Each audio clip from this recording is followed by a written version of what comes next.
Hello, good morning friends. Education 95 के YouTube channel में आपका स्वागत है। और जैसा कि आपको पता होगा, हम मध्य प्रदेश जीके का सामान्य अध्ययन कर रहे हैं और उसके तहत हम पार्ट 1, पार्ट 2, पार्ट 3 देख चुके हैं और उसी कड़ी में आज हम पार्ट 4 देखने वाले हैं, जिसका एक मुद्दा है मध्य प्रदेश की मिट्टियाँ। मगर मिट्टियों को पढ़ने से पहले आप लोगों से एक विनम्र निवेदन है कि चैनल को मैक्सिमम लोगों तक शेयर करें और ज़्यादा से ज़्यादा लोगों से शेयर एंड सब्सक्राइब करवाएं, क्योंकि अगर मैं शेयर करने बैठ जाऊंगा तो वीडियो कम आएंगी और आप पढ़ नहीं पाओगे। इसलिए आपका काम है शेयर करना और सब्सक्राइब करना, मेरा काम है वीडियो बनाना। तो चलिए स्टार्ट करते हैं। अगर मध्य प्रदेश की मिट्टियों की बात की जाए तो सबसे पहला टॉपिक तो यहाँ से ये उठ के आएगा कि भाई मिट्टियाँ क्या है। मिट्टियाँ क्या? तो मिट्टियाँ देखो, जो धरातल होती है अर्थात धरती की जो ऊपरी सतह होती है ना, जिस पर पेड़ पौधे उगाए जा सकते हैं, वो पार्ट कहलाता है मिट्टी। तो यहाँ पर देखिए, धरातल का ऊपरी परत जिसमें पादप या बीज उगाने की क्षमता होती है, अर्थात धरती का ऊपरी परत जिसमें पेड़ पौधे लगाए जा सकते हैं, है ना, बीज लगाए जा सकते हैं, तो वो पार्ट क्या कहलाता है? मिट्टी कहलाता है। और अगर मिट्टी के प्रकार की बात की जाए मध्य प्रदेश में, तो मिट्टी मध्य प्रदेश में 5 प्रकार की पाई जाती है। 5 प्रकार में नाम है काली मिट्टी, दूसरा है लाल पीली मिट्टी, तीसरा है मिश्रित मिट्टी, चौथा है कछारी मिट्टी और 5वां है जलोढ़ मिट्टी। अब आपको यहाँ पे नाम याद करना पड़ेगा और नाम अगर नहीं याद होते तो कोई दिक्कत वाली बात नहीं है। मैं इसकी एक ट्रिक बता देता हूँ आपको। देखिए, सबसे पहले काली मिट्टी, ठीक है। काली के बाद आपको याद करना पीली मिट्टी, काली के बाद पीली मिट्टी, और पीली में क्या ऐड कर दो? लाल। तो काली के बाद लाल पीली मिट्टी। अब क्या करो, आप दोनों को मिक्स कर दो, तो कौन सी मिट्टी बन गई? मिश्रित मिट्टी। और जो चीज मिश्रित होती है वो क्या होती है? नहीं बोलते मिश्रित है, खराब है, तो क्या है? कछारी मिट्टी। और अगर मान के चलिए वो कोई चीज खराब हो गई तो उसको क्या कहेंगे? उसको अपन क्या करेंगे? गंगा में बहा देंगे। तो 5वीं मिट्टी जलोढ़ मिट्टी। आशा करता हूँ ये बात आपको बहुत अच्छी तरीके से क्लियर हो गई होगी। देखिए, एक बार फिर से मैं आपको क्लियर करता हूँ। पहली मिट्टी है काली मिट्टी। काली मिट्टी के बाद, काली के बाद पीली, पीली में लाल ऐड कर दो तो लाल पीली मिट्टी, दोनों को मिला दो तो मिश्रित मिट्टी। और मिश्रित चीज क्या होती? खराब होती है, तो कछारी मिट्टी, कछारी। और जो चीज खराब हो गई होती है उसको क्या करते हैं? अपन बहा देते हैं, मतलब ये जलोढ़ मिट्टी। अब मुझे आप कमेंट बॉक्स में कमेंट करके बताएंगे कि ये तो मध्य प्रदेश में 5 प्रकार की मिट्टियां पाई जाती हैं, मगर भारत में कितने प्रकार की मिट्टियां पाई जाती? ठीक है, तो चलिए पहली मिट्टी से स्टार्ट करते हैं, काली मिट्टी। काली मिट्टी की अगर बात की जाए तो काली मिट्टी के कुछ नाम है, अन्य नाम है ना, तो उनको अपन समझते हैं। जैसे पहला नाम है चेरनोजम मिट्टी। चेरनोजम मिट्टी ये कहा जाता है, इसको अंतरराष्ट्रीय स्तर पर, कहा? अंतरराष्ट्रीय स्तर पर। तो यहाँ से एक पेपर में एक सवाल आता है कि ऐसी कौन सी मिट्टी है जिसको अंतरराष्ट्रीय स्तर पर चेरनोजम मिट्टी कहा जाता है? तो आप वहां पे टिक करोगे क्या? काली मिट्टी। ठीक। दूसरी मिट्टी का नाम है रेगुर मिट्टी। तीसरा नाम है इसका कपासी मिट्टी। कपासी मिट्टी क्यों इसका नाम है? क्योंकि काली मिट्टी में कपास की खेती सबसे ज्यादा होती है। और चौथा इसका नाम है स्वतः जुताई वाली मिट्टी। स्वतः जुताई वाली मिट्टी इसलिए बोलते हैं क्योंकि अगर मान के चलिए आपने 6 महीने वाली खेती करी है ना, सपोज दैट मान लीजिए रबी फसल बोई आपने, और उसके बाद इस पर जब दूसरी फसल बोने की बारी आएगी तो आप खुद ही महसूस करेंगे इसको जोतने की जरूरत नहीं है, जुताई करने की जरूरत नहीं है इसमें, है ना, बिना जुताई के ही काम हो जाएगा, ऐसा कुछ प्रतीत होता है ना। तो इसको चौथा नाम है स्वतः जुताई वाली मिट्टी।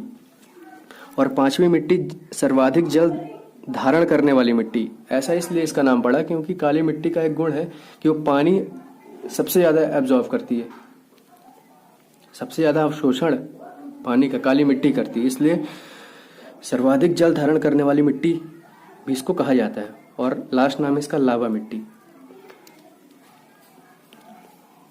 तो ये इसके अन्य नाम थे। अब अगर काली मिट्टी की बात की जाए तो काली मिट्टी मध्य प्रदेश में सबसे ज्यादा भूभाग में पाई जाती है, सबसे ज्यादा भूभाग में। अब यहां से एक सवाल निकल के आता है कि सबसे ज्यादा भूभाग में तो पाई जाती है, मगर वो भूभाग कितना है? तो वो है 47%। तो पेपर में कुछ ऐसा सवाल आएगा बनके कि काली मिट्टी का काली मिट्टी मध्य प्रदेश के कितने % भूभाग में पाई जाती है? तो आप वहां पर टिक करोगे 47%, है ना, 3% कम 50 से। अब काली मिट्टी पाई तो जाती है सबसे ज्यादा मध्य प्रदेश में, मगर ये पाई कहाँ कहाँ जाती है ना, तो उसको अपन कुछ मैप से समझते हैं। ये है अपने मध्य प्रदेश का मैप, और मध्य प्रदेश के मैप में कुछ ये है,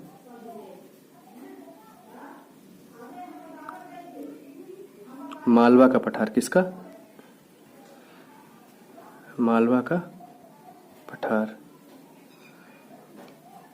और ये है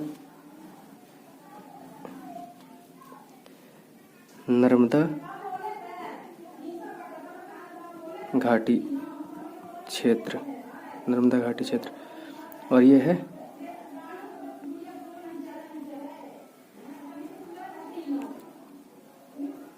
सतपुड़ा मैकल श्रेणी। तो जो काली मिट्टी पाई जाती है मध्य प्रदेश में, वो मालवा के पठार में, नर्मदा नदी घाटी के क्षेत्र में और सतपुड़ा मैकल श्रेणी के क्षेत्र में पाई जाती है। अर्थात इस वाले एरिया में भी और इस वाले एरिया में भी और यहाँ पर भी। तो यहाँ पर इस मिट्टी का बोलबाला रहता है। आशा करता हूँ ये बात आपको क्लियर हुई होगी। अब काली मिट्टी के कुछ प्रकार हैं। पहले काली मिट्टी के कुछ प्रकार हैं। ये काली मिट्टी 3 प्रकार की होती है। पहले का नाम है गहरी काली मिट्टी। अब गहरी काली मिट्टी जो है वो सबसे ज्यादा क्या होती है? उपजाऊ होती है ना। तो ये मिट्टी कहाँ कहाँ पाई जाती है? तो ये मिट्टी, अब काली मिट्टी के ही प्रकार है, तो सिंपल सी बात है, इन्हीं तीनों क्षेत्र में पाई जाएगी। तो गहरी काली मिट्टी पाई जाती है मालवा के पठार के पश्चिम में, अर्थात इस वाले एरिया में, है ना, और नर्मदा नदी घाटी क्षेत्र के पश्चिम में यहाँ, और सतपुड़ा मैकल श्रेणी के पश्चिम में, अर्थात इस वाले एरिया में। ठीक है। दूसरा है इसका साधारण काली मिट्टी। साधारण काली मिट्टी पाई जाती है मालवा के पठारी क्षेत्र में, अर्थात मालवा के कुछ बीच वाले सब सेक्शन में आप कह सकते हो, यहाँ पे, है ना, यहाँ पे साधारण काली मिट्टी पाई जाती है। ठीक है। और इसका तीसरा प्रकार है छिछली मिट्टी। छिछली मिट्टी पाई जाती है सतपुड़ा मैकल श्रेणी के पूर्वी भाग में, अर्थात ये रही आपका सतपुड़ा मैकल श्रेणी, और सतपुड़ा मैकल श्रेणी के पूर्वी भाग में, अर्थात यहाँ वाले पोर्शन में। मतलब आप कह सकते हो सिवनी, छिंदवाड़ा, बालाघाट, इन सब में कौन सी मिट्टी पाई जाती है? छिछली मिट्टी। तो ये बात हुई आपकी काली मिट्टी की। अब काली मिट्टी के बाद आपको क्या करना है? पीली में क्या ऐड करना है? लाल। तो लाल पीली मिट्टी हो गई। अब लाल पीली मिट्टी क्या है? मध्य प्रदेश में दूसरे नंबर पे पाई जाती है। दूसरे नंबर पे अगर परसेंटेज की बात की जाए तो ये दूसरा बड़ा क्षेत्रफल है मध्य प्रदेश में, और 37% भाग में लगभग ये मिट्टी पाई जाती है। अब लाल पीली मिट्टी का नाम लाल और पीली क्यों पड़ा? तो लाल जो नाम था इसका, लाल रंग था, है ना, लाल रंग के कारण इसका नाम लाल पड़ा। तो क्या होता है कि लाल मिट्टी जो होती है उसमें लोहे की अधिकता होती है ना। अब मिट्टी में अगर लोहे की अधिकता हो तो लोहे का क्या होगा? ऑक्सीकरण होगा, और जब लोहे का ऑक्सीकरण हो जाएगा तो मिट्टी क्या हो जाएगी? लाल हो जाएगी। ऑक्सीकरण मतलब उसका कलर निकलना, ये कह सकते हो आप, है ना, निकलना। तो जब लोहे की अधिकता होगी और लोहे का ऑक्सीकरण होगा तो मिट्टी का रंग क्या हो जाएगा? लाल रंग। तो इसका नाम पड़ गया लाल। और दूसरा है पीला। पीले से मतलब ये है कि फेरिक ऑक्साइड का जब जल अपघटन होता है तो जल अपघटन के कारण उसका रंग क्या हो जाता है? पीला हो जाता है। इसका नाम हो गया पीला रंग। इसके कारण इसका नाम पड़ गया क्या? लाल पीला मिट्टी। अब ये मिट्टी पाई कहाँ जाती है? ये मिट्टी पाई जाती है बघेलखंड के क्षेत्र में। अब देखिए मैप में कुछ समझते हैं बघेलखंड है कहाँ। तो यहाँ पे है कुछ क्या? अपना बघेलखंड, ऐसा है ना, बघेलखंड।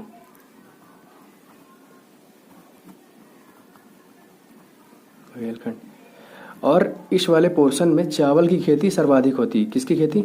चावल की। और आपको पता होगा कि अगर चावल की खेती सर्वाधिक हो रही है तो पानी तो ज़्यादा गिर रहा होगा, क्योंकि चावल की खेती बिना पानी के होती नहीं है। तो यहाँ की जो औसतन वर्षा है 140 सेंटीमीटर है। 140 सेंटीमीटर औसतन की बात कर रहा हूं, मगर यहाँ पानी 140 सेंटीमीटर से बहुत ज़्यादा गिरता है, इसलिए इस वाले पोर्शन में क्या होता है, चावल की खेती होती है।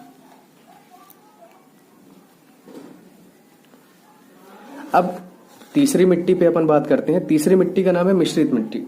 मिश्रित मिट्टी सबसे कम उपजाऊ मिट्टी है। मध्य प्रदेश में सबसे कम उपजाऊ मिट्टी मिश्रित मिट्टी है, और यहाँ पे मोटे अनाज, मक्का, ज्वार, बाजरा, गेहूं आदि की खेती की जाती है।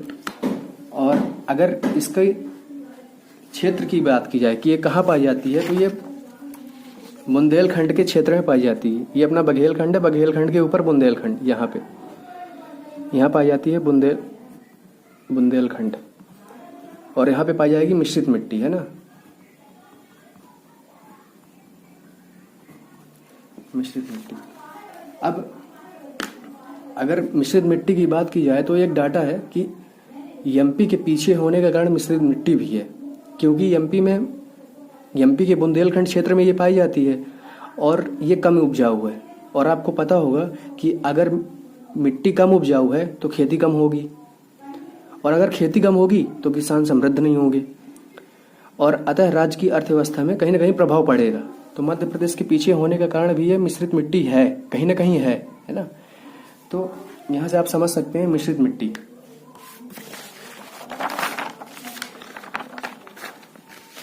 चौथी मिट्टी का नाम है कछारी मिट्टी। अब कछारी मिट्टी जलोढ़ मिट्टी का ही एक प्रकार है ना। सबसे पहले तो आपको समझना पड़ेगा कछारी मिट्टी क्या है। जलोढ़ मिट्टी का एक प्रकार है, और इसमें नाइट्रोजन, फास्फोरस और ह्यूमस की कमी होती है। नाइट्रोजन, फास्फोरस और ह्यूमस की कमी होती है। और ये मिट्टी पाई कहाँ जाती है? ये मिट्टी पाई जाती है उत्तर मध्य प्रदेश में। उत्तर मध्य प्रदेश में मतलब अर्थात इस वाले पोर्शन में, इस वाले सब सेक्शन में ना, इस वाले पोर्शन में क्या पाई जाएगी?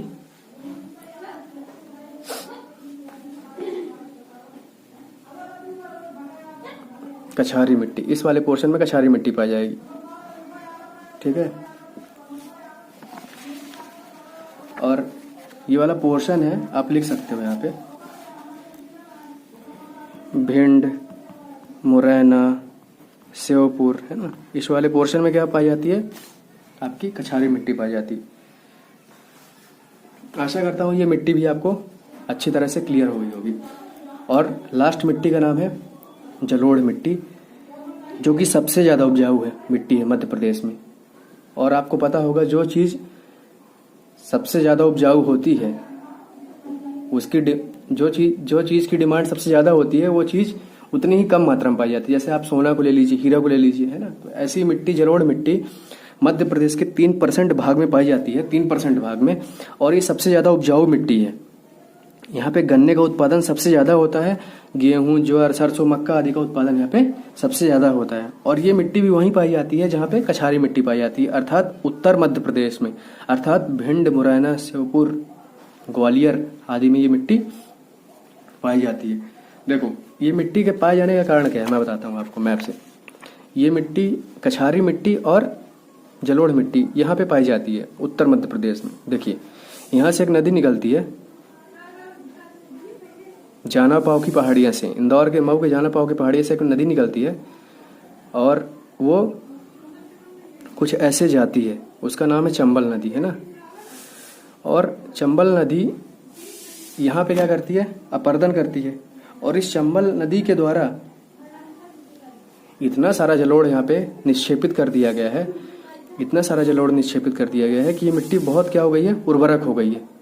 तो कहीं ना कहीं अपन कह सकते हैं कि चंबल नदी ने ही इस मिट्टी को क्या बनाया है? इतना ज्यादा उर्वरक बनाया है, ठीक है।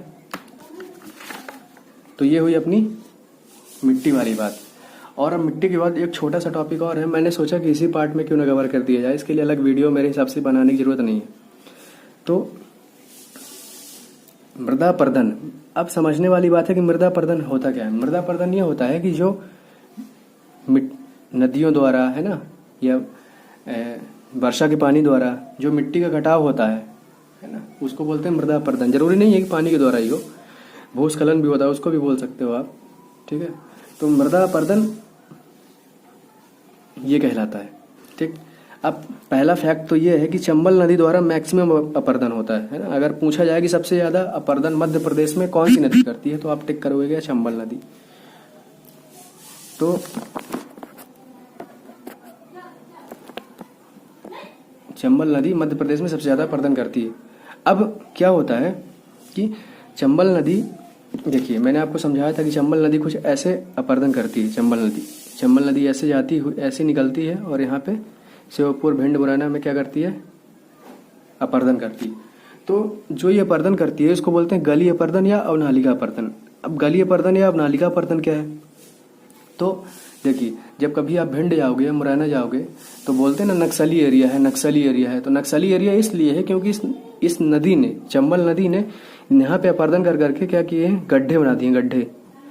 और यहाँ पे क्या करते हैं, शाम होते ही डाकू भी आदमी आम इंसान ही है, यहाँ पे क्या करेगा, वो छिप जाएगा और रात को जो भी ट्रक निकलेंगे, जो भी व्यक्ति निकलेगा वहां से वो लूट मार कर लेगा। इसलिए यहाँ पे इसी नदी के द्वारा गली अपर्दन और अवनालिका अपर्दन कर दिए गए हैं, जिसके कारण ये एरिया क्या हो गया, नक्सलाइड हो गया है। ठीक है, ये देखिए अवनालिका अपर्दन। अब दूसरा तथ्य ये है कि बैतूल से ताप्ती नदी निकलती है, बैतूल से, है ना, बैतूल से ताप्ती नदी निकलती है। और ताप्ती नदी भैंसादोही के पठार में, भैंसादोही कहाँ पड़ता है, मध्य भारत में, और मध्य भारत के पठार में क्या करती है, अपर्दन करती है। देखिए बैतूल कुछ अपने यहाँ पे पड़ता है और बैतूल से ये नदी निकलती है और कुछ ऐसे फ्लो होती है और यहाँ पे क्या करती है, बहुत अपर्दन करती है, गजब का अपर्दन करती है।